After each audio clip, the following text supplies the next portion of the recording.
Well, I think that it was an exciting game, and I think we created many chances to score it, to win the game, and for this reason I think that we have to be a bit of disappointed for the draw. Yeah, for sure. We played against a really strong team. And you know very well what I think about the work that Jurgen did with Liverpool. What I think about this team, and this team is amazing. And they're working for many years, and I think they created a team very strong. And 1 point, I think that good performance. But for the chances that we created,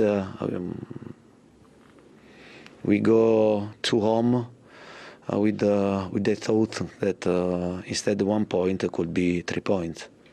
Disappointed you didn't take those chances, but you must be pleased that the tactics working perfectly, hitting them on the break, created so many chances. Yeah, we created many chances, and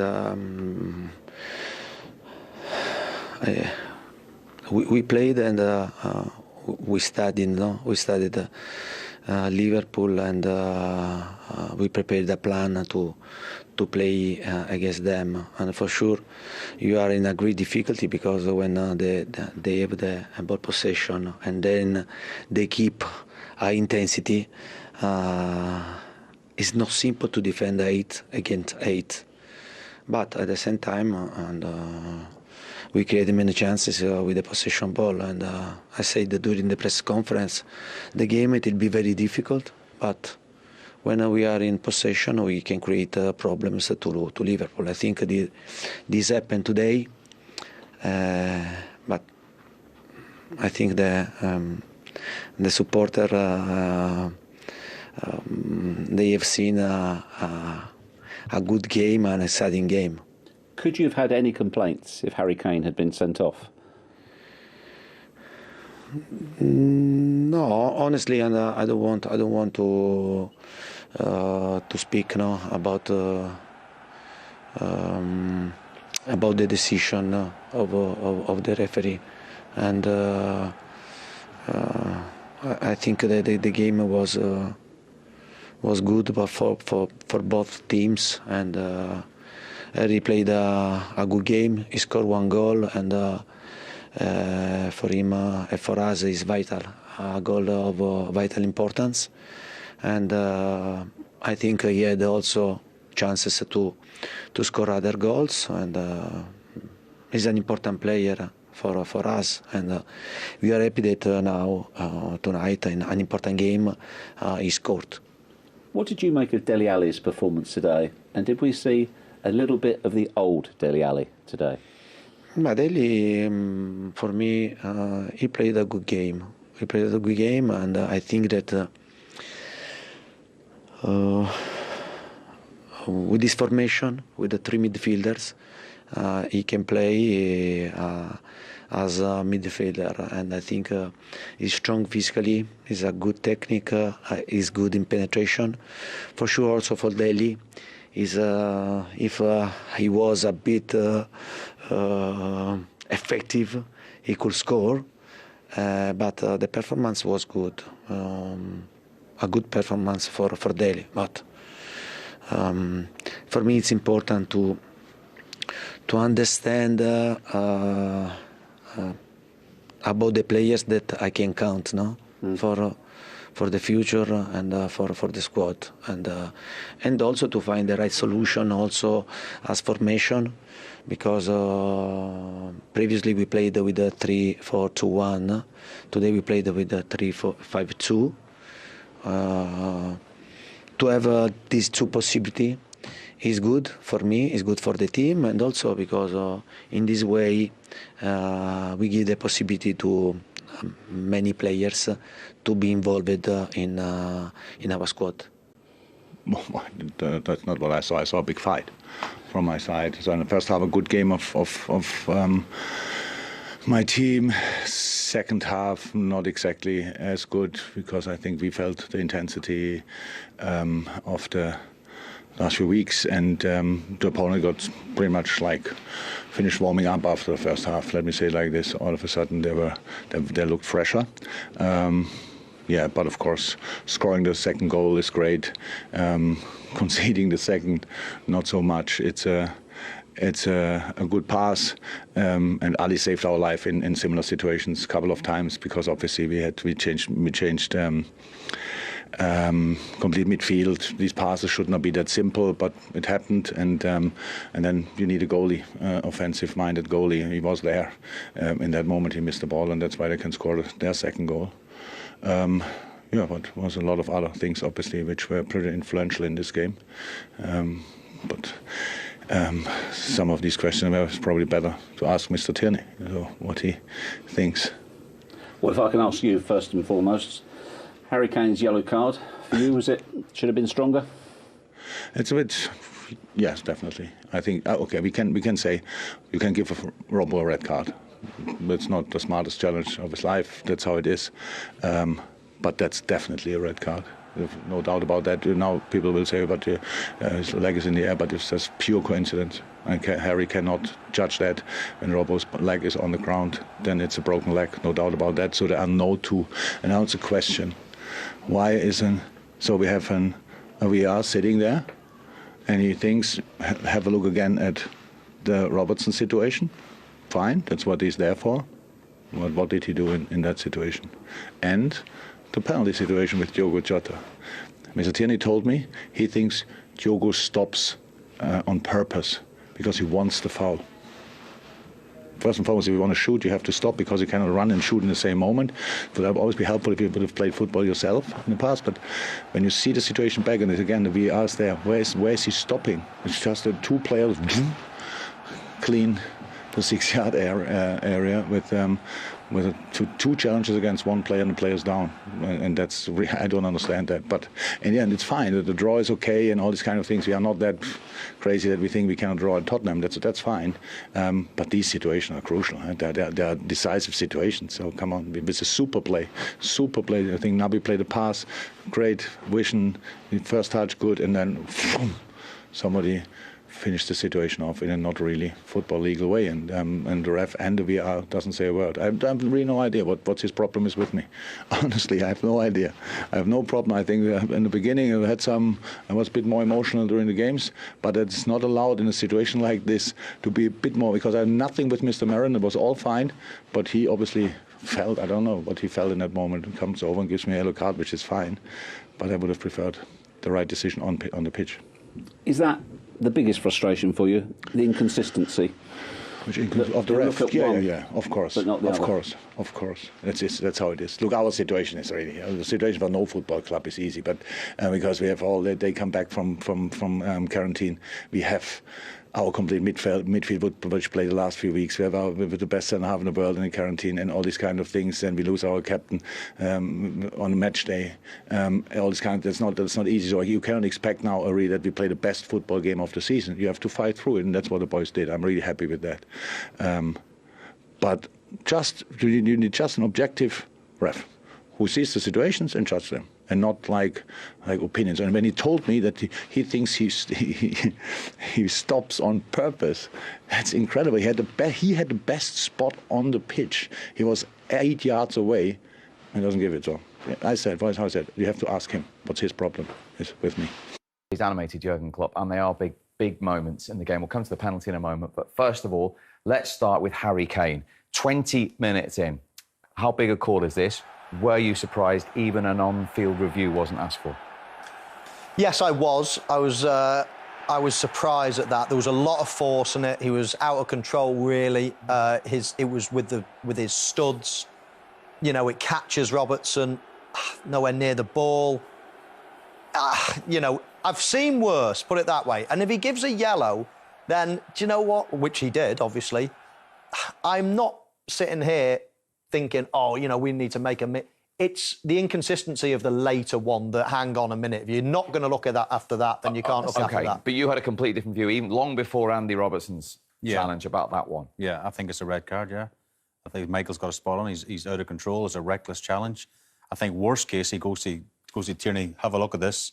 If you still think after looking at the little screen at the side of the pitch it's still a yellow, we'll stick with your online decision. But that's the frustrating thing for managers, for coaches, for players, for fans around the world. There's no inconsistency. So the Robertson one, he gave a yellow card, and then he turns around, you might want to have a look at this, goes to the screen and gives him a red card. It's the exact same situation. I think the exact same thing should have happened with Kane. And then after 20 minutes, Tottenham have got 10 minutes, a totally different game. Glenn? Yeah, I completely agree. I mean, that could have easily been a red card. But I think, I've been saying it for a long time, you know, what does it take? 20 seconds, get across. That's why the screens are there. And it's got to be, somebody upstairs here has got to say, go across and have a look at that. You might need to have a second look at it.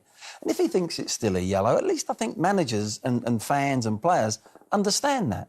He's had a second look and 2 looks on the pitch and then on that screen, no, I'll keep it as a yellow. Or I think if he'd have gone over and seen that, not in slow motion, because slow motion gives you a false look, but then he thinks that's a red, and then he does it second half with Robertson, second goes and has a look, 2 reds.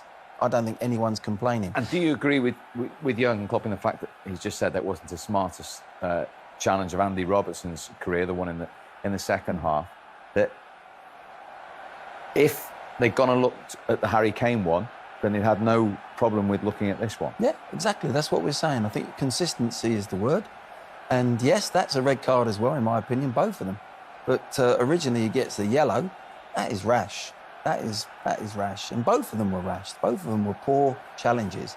And listen, if they were both reds, direct reds, no one could be blaming anyone. Nobody in VAR is going to say, look, go and have a look at that, reverse your decision. But the point here with the 3 of you is they both should have been looked at. Yes. Not just one. I think that's what Jurgen Klopp was saying in his interview as well. Yes, he's definitely. frustrated that he's actually even admitted that Andy Robertson made a poor challenge there, and it's probably a red card. But the frustrating thing for Jurgen Klopp is why wasn't Harry Kane looked at? Why wasn't a red card for him in the first half? Dermot Gallagher, come and join the debate. Why do you think in VAR that Chris Kavanagh, I believe, was in there today, he recommended that Paul Tierney look at the Robertson one, but not the Kane one? A lot depends, Steve, on what's been fed back to him. You know, that before he makes his judgment on whether to recommend a review, he will be fed by the referee what the referee's seen and what the referee thinks he's seen. I think when we talked at half-time, the Kane one, I think he's low. It's not a nice tackle. I won't shy away from that. I wouldn't want to be on the receiving end of it. But I think he's low, and I think Robertson does him a bit of a favour because he's slightly off the ground himself, so it catches him on the top of the... whether to recommend a review, he will be fed by the referee what the referee's seen and what the referee thinks he's seen. I think when we talked at half-time, the Kane one, I think he's low. It's not a nice tackle. I won't shy away from that. I wouldn't want to be on the receiving end of it. But I think he's low, and I think Robertson does him a bit of a favour because he's slightly off the ground himself, so it catches him on the top of the... on the lower part of the ankle, the top of the boot. I think the difference with the Robertson tackle itself, you could argue that Kane has gone for the ball, although he's late. With the Robertson one himself, if you look at this, you can never say he's gone for the ball. It's just a kick out at the player. So I think that's the difference in the two. What I would also say in the VAR's defence is if you think he's got the first one wrong and should have recommended a review, at least he's learnt from that first one, and the second one he sent him across and they have had a review. But looking at on balance, I think a yellow card for Kane. I think he's lucky in many respects. You know, on another day he could have got a red card, but I can understand a yellow card. For Robertson, I just can't. At this one, you see, if you look, he is always low. And I think, as I say, Robertson comes off the ground and that helps him. As Robertson comes off the ground here, that definitely helps him, because I think if his legs planted, I don't think there'd be any option. Who does it help, Dermot? Who does it help Robertson to help?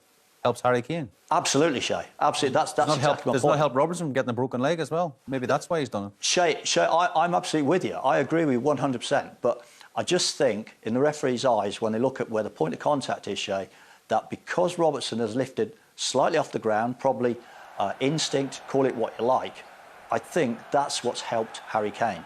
And I think that's what's reduced that from a red card to a yellow card. I would suggest that if he hadn't have made that action, there's no doubt in my mind, Shay, that would have been a red card. But Dermot, he's not in control. Harry Kane is not in... You can't tell me he's in control when he makes that tackle. Actually, Robertson is in control. He actually knows what he's doing. I know your point, mate, is a very good point. He goes higher. But you can't tell me that Harry Kane, when he makes that tackle, is in control of himself. No, and as I said, Glenn, I don't think it's a good tackle at all. As I said, I wouldn't want to be on the receiving end of it. But I think with what the referees look for, you know, point of contact, where the studs land, I feel that that's just about a yellow card. I think that's as close as you can get to it just being a yellow card. As I say, if Robertson hadn't have helped him, as I said to Shay, lift him slightly off the ground, his legs planted, that's going to be a red card, there's no doubt. I think that if you ask any professional footballer which is the most dangerous foul out of those, it's Harry Kane's. You know, that's got So why far wasn't more... it looked at by the monitor then? Well, I'm agreeing with everyone. I think absolutely they both should be.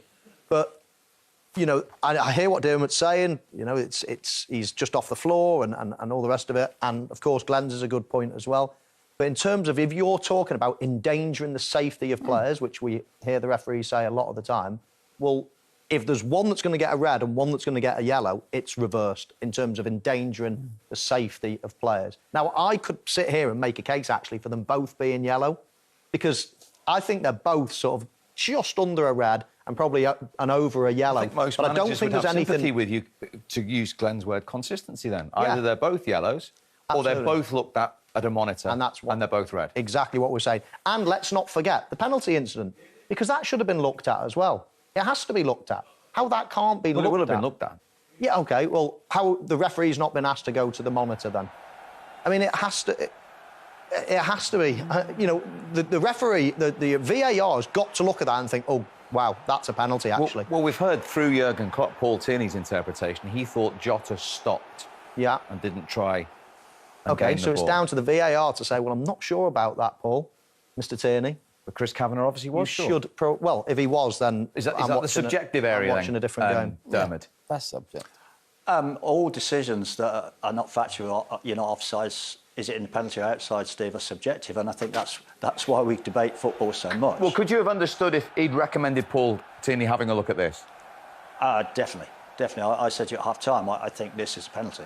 I don't understand why you don't give a penalty there, because Jota is just about to shoot. He's 8 yards out, he's got a free shot at goal. If he stops, he's stopping to get his balance and compose himself to take the shot. You know, that's what footballers do.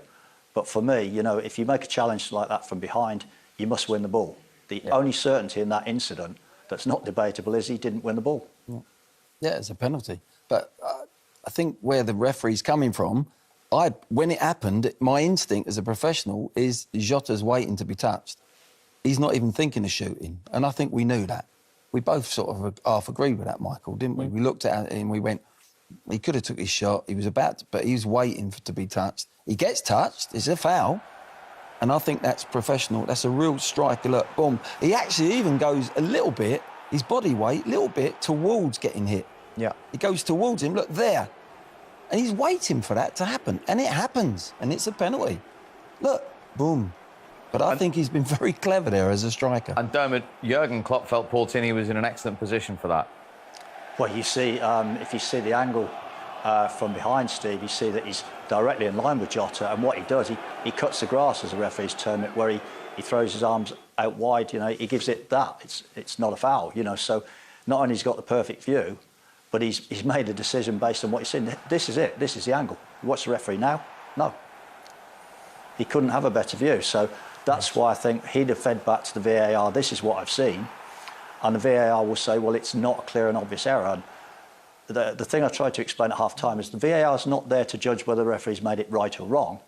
It's there as, has he made a clear and obvious error? Is it, for want of a better term, a howler? And on that, you would say no, so therefore he's got to stick with him. I spent 45 minutes trying to tell these chaps that, Law. I'm delighted you've backed me up. Do you get it now, Shay? No, I'm no clear. I'll speak to you after, Dermot. I'll speak to you after. Do you think... I know you thought the Newcastle one earlier on was a clear and obvious error. Do you think that's a clear and obvious error? I can see why he's not given it, if I'm being honest. Jota's Glenn says maybe waited for the challenge, but at the same time, I think it's a foul. Anywhere else on the pitch, it's a foul. So for me, sometimes the referee's got to give it as he sees it, and I think he's seen it wrong, personally. And as Dermot says, he's got the best seat in the house. He's 10 yards away. Dermot, finally, consistency. Can you understand managers, coaches' frustration? If I say to you, we've seen 4 games this weekend, Granit Xhaka at Ellen Road Yeah. was looked at, wasn't even a yellow card. Yeah. Harry Kane today wasn't looked at, yellow card. Andy Robertson got a yellow card, was looked at, red card. Yeah. Yeah. Who would be a ref, Steve? Well dodged, Dermot. Is that the end of your answer? I think you ought to wish me a Merry Christmas, trying to enjoy all that. You're always top at Christmas, Dermot. Thank you very much indeed. Thank you.